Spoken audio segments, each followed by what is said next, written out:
when that sensitivity is present, and I'm happy to say that in Sri Lanka, the mobile payment guidelines and the mobile payment environment which has been established by the Central Bank of Sri Lanka is very, very progressive in that it has fully recognized the proportionality required in order to make small transactions very simple and to be carried out using a mobile phone.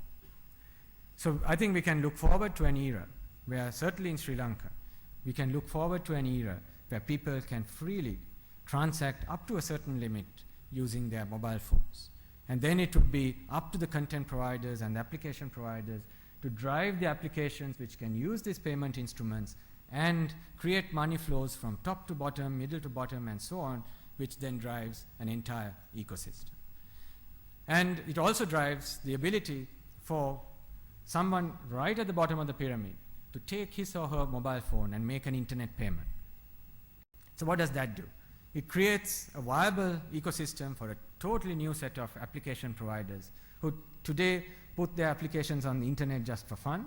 Tomorrow they'll be able to put it on the internet and charge money, because the poorest in our population would have the greatest value for certain conveniences, and they would take their phone and just pay from their phone. So these concepts, I believe, are key to driving that gap down in the near future.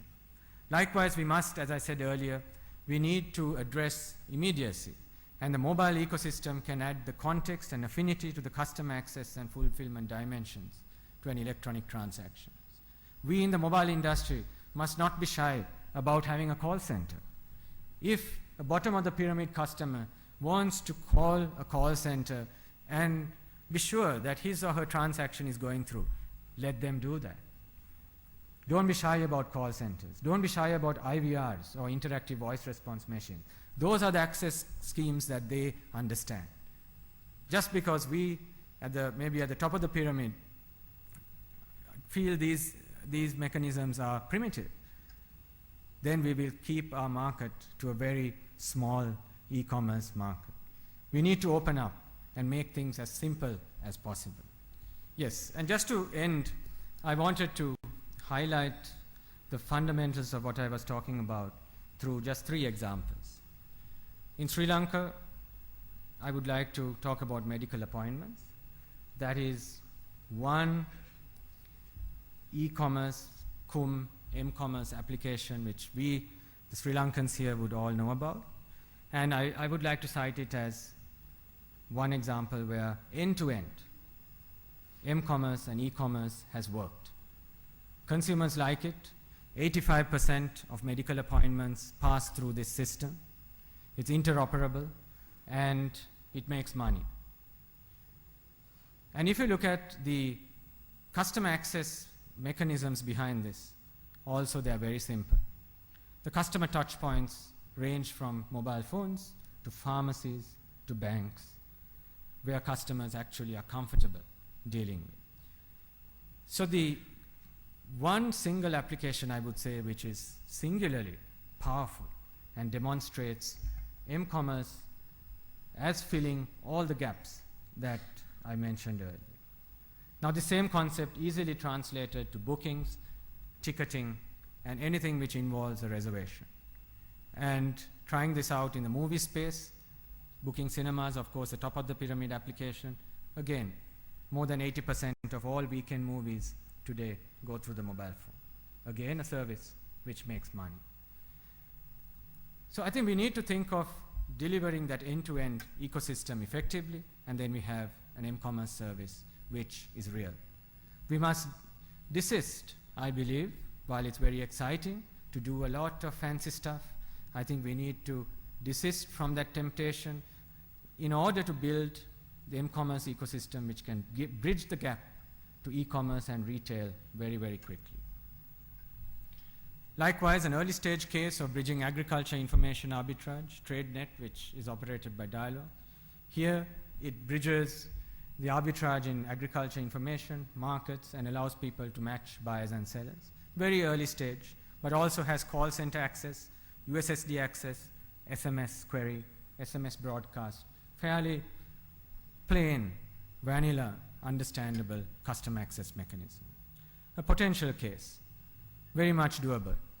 current mobile phone technology can enable the small retail store to be turned into a bank branch, a collection center for utilities, and so on. So, inclusive m-commerce ecosystems, we believe, will spawn digital societies.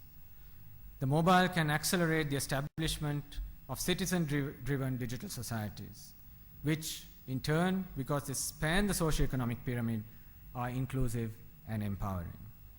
Inclusive digital commerce will create a more equal commercial world.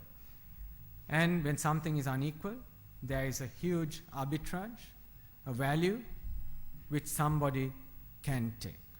That is what arbitrage is about. And I believe the mobile industry needs to up its game, increase its sensitivity to the needs, and it can take a part of this arbitrage between those who can deal electronically today and those who cannot. And of course, this would drive convergence, and we'll see a commercial convergence globally, which would then open the markets beyond South Asia into the rest of the world. So finally, to deliver the promise, to get to 100 times growth in mobile commerce, what do we need to do?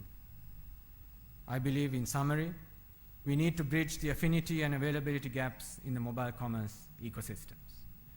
We need to probably get away from the desks and the computers and the application labs and go down and look at the people in our country or countries and see what it would take to bridge that gap.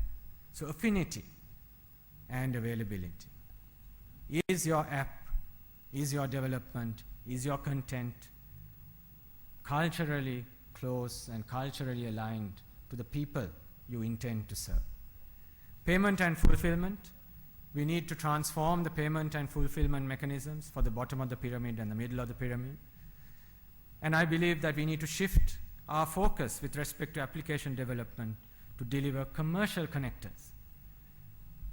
Entertainment, gaming, all very good. I think we have established those growth curves. But we in South Asia need to look more towards the commercial connectors which can be planted on this phenomenal mobile telephony platform. And last but not least, we should capture the leapfrog opportunities to create exponential e-business models. I believe everybody here has the opportunity to create exponential business models. That is not linear growth, but exponential growth, which gives you that 100x. But I think our eyes should not be on the development screen. Our eyes should be on our consumers. So with that, thank you for your patient hearing.